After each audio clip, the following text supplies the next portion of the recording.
بسم الله الرحمن الرحيم.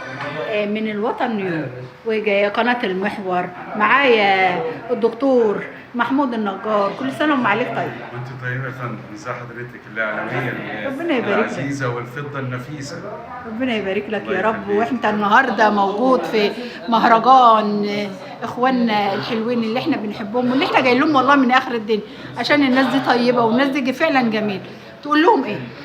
والله انا جاي النهارده بدعوه من المستشار سيد الفقي، شقيق رائد التنميه البشريه في مصر والوطن العربي، دكتور ابراهيم الفقي.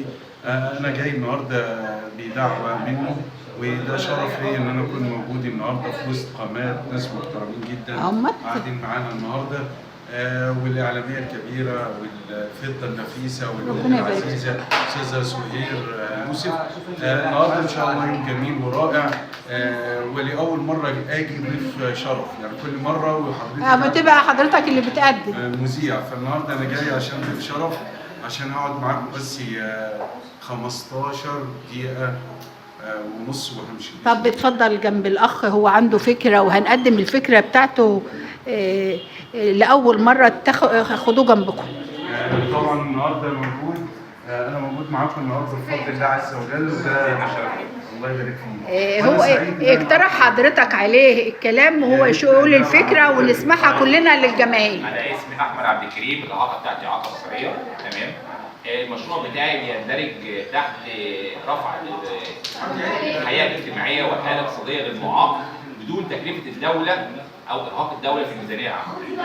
المشروع بيندرج ان كده المعاق وهو رايح بيقبض المعاش بتاعه، او هنقول اذا كان معاش كرامه او تكافل او معاش تاميني، بيصرف مصاريف المواصلات. طب احنا ليه ما نجيبش حد بموتوسيكل عادي؟ تمام. يبقى تبع كل منطقه يمسك اداره دفع هذه المرتبات او المعاشات، تمام، من خلال الفيزا كارد اللي هي الكارد الذكي اللي خاصه الدوله والبنوك مثل بنك مصر والخلافه.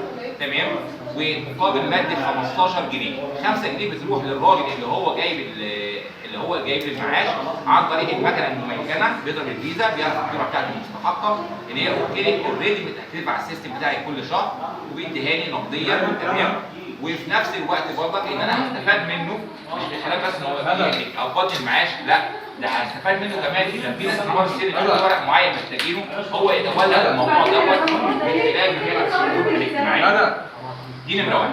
نمره اثنين، ان ال 10 جنيه بقى اللي هتبقى اعمل بيها ايه؟ احنا حوالي بالظبط 10